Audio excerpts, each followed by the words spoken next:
My YouTube channel has received over 4 million views from Brazil, but can you even go gliding there? Coincidentally, I was invited to fly an Arcus M near São Paulo. I didn't know too many details before the trip, but one thing was certain. It was going to be a great adventure. Hey guys, join me on my first flight here in Brazil with a beautiful Arcus M.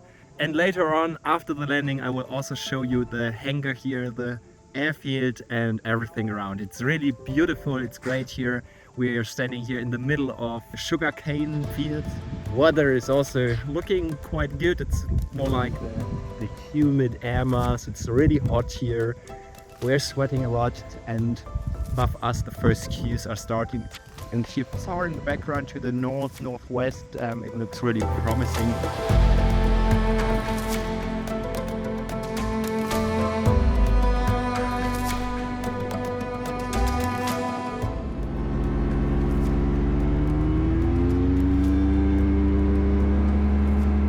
Since validating an EASA license isn't possible without speaking Portuguese, I always flew with local pilots, often taking over the launch as many had little Arcus M experience. Flying in a two-seater not only made communication easier, but also allowed me to share my cross-country knowledge. A surprising fact, there's no hull insurance for high-value gliders in Brazil. With an Arcus M worth over $300,000, that's not exactly reassuring. And with sugarcane fields everywhere, aborted takeoffs aren't something you want to think about. And it's fine, isn't it? Oh. Very good. Yeah. You can hear in my voice that I was a bit nervous during the first takeoff. Locked. Good. Yeah. Oh, okay. So now we are a glider. Are we changing the total energy? And intercom off. Intercom. Even though I've flown this type of aircraft before, the environment was completely new to me. But how does the landscape compare to Europe? And what about the thermal activity? Is it any different? Aero Friedrichshafen is once again the must-attend event for the soaring community in 2025, and the Gliding Expo is back. From April 9th to 12th, leading manufacturers, developers and experts will showcase the latest innovations in gliding. One of the highlights once again this year is our creator stand in Hall A1, a true community hub. Come by for great conversations, photographs and autograph cards. This year I'm bringing my world champion aircraft, the AS33ME in its final livery, along with my LS3 featuring new tuning updates. There are also some exciting industry updates. HPH Sailplanes is celebrating its 30th anniversary with new developments. schempp-hirth is unveiling innovations, and I'm eager to see if Jonker Sailplanes will showcase the JS5 for the first time in Europe. I'm also looking forward to checking out the progress on the AKX project by Ackerflieg Karlsruhe. At the creator stand you will also find the latest D-Fly product highlights. We are debuting the Larus Vario display, which allows high-end barometer sensor technology to be used as a standalone unit. Plus, we are introducing our new red canopy flasher, which thanks to its optimized thermal design and 6 powerful LEDs delivers outstanding brightness and is IGC compliant for competitions. And don't miss this, on Saturday, April the 12th from 10 to 11 AM, I'll be participating in the creator panel discussion on the stage in Foyer West. A great opportunity to dive deeper into the world of aviation creators. I'm excited to meet you all at Creator Stand 212 in Hall A1. More details can be found in the video description below. As mentioned on the ground before the first flight, the clouds looked very moist.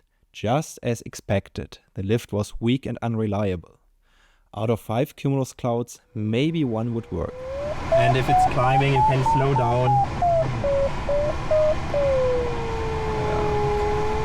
Only in the evening, some streeting started to develop, and the larger cumulus finally provided more consistent lift.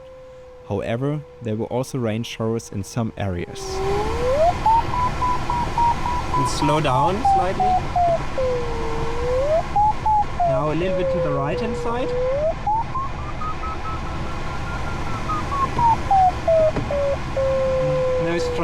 We don't need to thermal now, it's just use it straight flying. Yeah, like this. It's good. Yeah, perfect.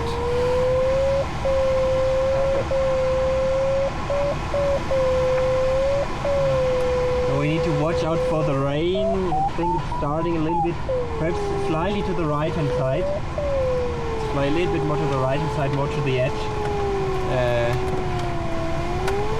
I believe they still live, but yeah. Okay, you can slow down.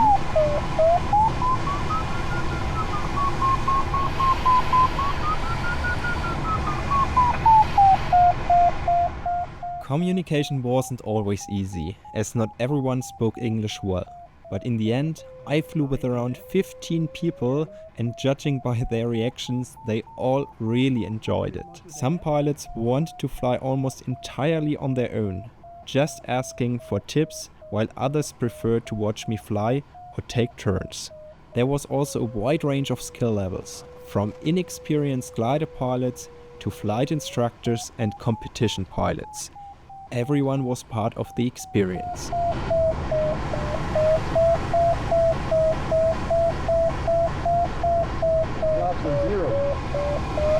Yeah, you can go -1 but or fly slower. And when you're below the cloud, we can fly 90-degree left and just try to get some more energy out of the cloud. But yeah, first fly into the rising air and then turn left. Okay. Yeah. It's amazing to see how simply guiding a pilot's decision can help them fly better. Sometimes it's just small adjustments that I notice, while other times it's about completely different decision-making approaches.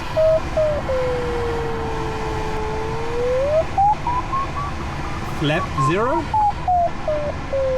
Yeah, perfect.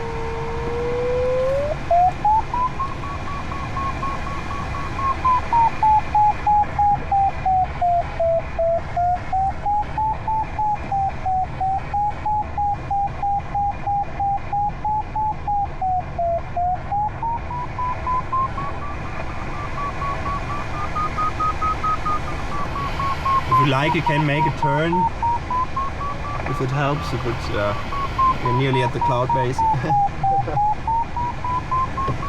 Yeah, make a turn.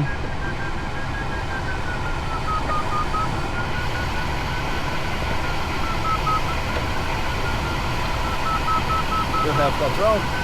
You are flying. Yeah.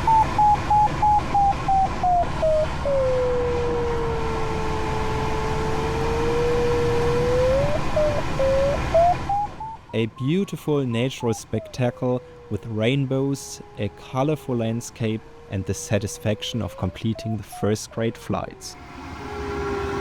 So the first 2 flights here in Brazil were amazing, but somehow the thermals are feeling a little bit soft, unreliable, and yeah, as you can see in the background, you see these humid, bigger clouds. We had some rain showers as well. What's funny that at the end now it is getting better and better and it's more reliable somehow, but it was not easy, especially the second flight. We were not too high. The outlanding possibilities, they are okay-ish, I would say. Not too many, but there are some, and there are some airfields where we can also land, so that's all fine. But yeah, as I thought at the beginning when I saw the clouds from the ground, it is, it looked like it's quite humid. A lot of moisture in the air. And that's of course not perfect for the thermals. But let's see, and let's hope that the next days are getting better and it is great fun. Also the diversity here of the landscape is great. All these different fields, a little bit of hills, a lot of this huge river. It's nice.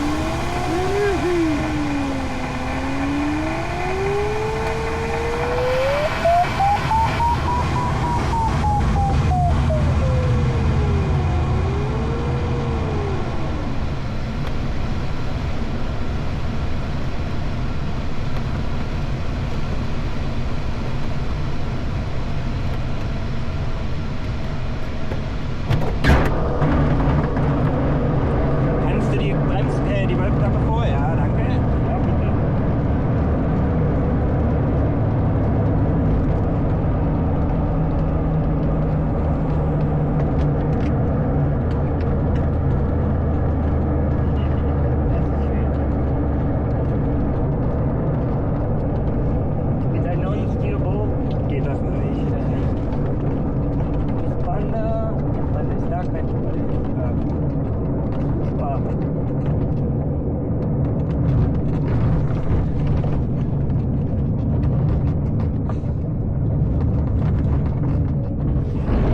Oh, so viele Leute. Ah, das ist Geburtstag. Ja, dann ist ja super, dass ich hier bin. Now it's several days later, we had a great time here, even on the river, driving with a boat, driving jet ski, driving with an ATV yesterday. It was so much fun. So cool. All the fun toys here. Jet ski, ATV.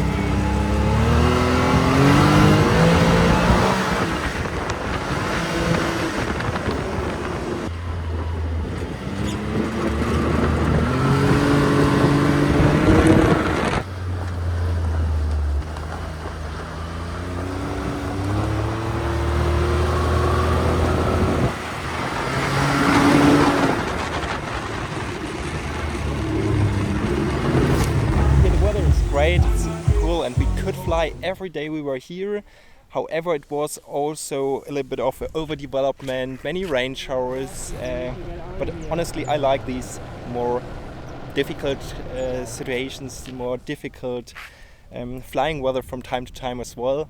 Here I was invited to Brazil, to this nice airfield. It's called Pederneiras. It's about 3 hours by car away from São Paulo, where we landed with the airliner. And yeah, it's a nice place. As already said, it's somehow in the middle of sugarcane. Most of the fields around are sugarcane. But let's have a closer look. Here is a great big hangar with some gliders in there. There are now 2 ASH-31 and 1 Arcus M and a DG-1001 in there. So all the gliders here, it's a privately owned hangar and so on, are self-launchers. There's a bigger club in Bauru. It's the next city, about 30 minutes by car. It's also a very interesting and nice airfield with the runway directly next to the city. Perhaps later on we can also visit this airfield as well. But for now, let's check out here this area. First of all, here in the background, we can just go here to the pool. If you're flying here, you see that nearly every house has a pool. It is so warm here. I think the average day temperature here is now 35 degrees and it's quite humid. Let's continue. Here on the left hand side, we can go here into the kitchen area. Of course, barbecue is very common here, so I think nearly every day we had barbecue. There were so many people coming to the airfield from Bauru Aero Club and so on, just to meet us here. Really amazing, so many interesting, kind people. Yeah, and then here in the background, we're directly into this big hangar. This here is the hangar. It's really a big, huge hangar, at least more than 20 meters, so you can put in the Arcus and even the ASH-31 straight in here. There are some other planes around as well. Yeah, let's go to the Arcus, which I'm flying here most of the time, and I'm flying with some other glider pilots here. I'm coaching them a little bit, training competition tasks.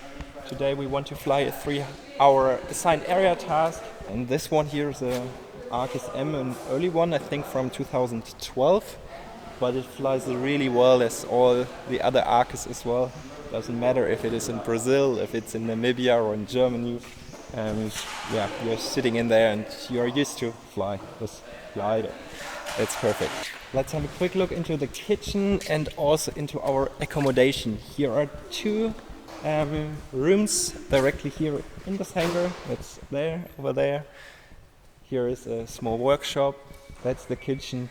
And we are just staying here directly in the hangar, which is it's perfect. You have everything with you. You can put all the stuff into your glider. You can rest in between. So I really love this feeling here. What's also very important is the AC here, the air conditioning. It's so warm, even at night, that you need an air conditioning. It's great to have it here also in the hangar. Okay, for now that's it. I need to prepare now for the next flight with the Arcus. Thanks for watching, subscribe if you haven't, and then I will see you in the next one and perhaps for the next flight. So, see you. Cheers.